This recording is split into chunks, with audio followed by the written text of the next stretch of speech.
మొగని చంపుకొని ఊళ్ళోనే తిరుగుతాను లేకుంటే మళ్ళా ఉంచుకున్నాను ఎంబడే ఉంటావా?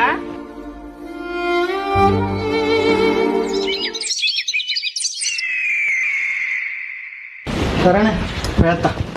పోతావా మరి ఇంకేం చేయాలి? ఇక ఎప్పటికీగా వచ్చుకుంటా పోకుంటే గిదేనా? ఎన్నేళ్ళ కానీ చెప్తానో నాకు పెళ్లి చేసుకుంటా అని. పెళ్ళా? ఆ నిన్ను పెళ్లి చేసుకుంటా. పెళ్లి చేసుకుంటా అని చెప్పలేదా నువ్వు? నీలాంటి పెళ్లి కూడా చేసుకుంటారానే? అయినా 10,000 కోసం మొగని చంపుకున్నావు, నిన్నెట్లా పెళ్లి చేసుకుంటా అనుకున్నావే? కావాలంటే ఇంకా 10,000 ఇస్తా, తీసుకో.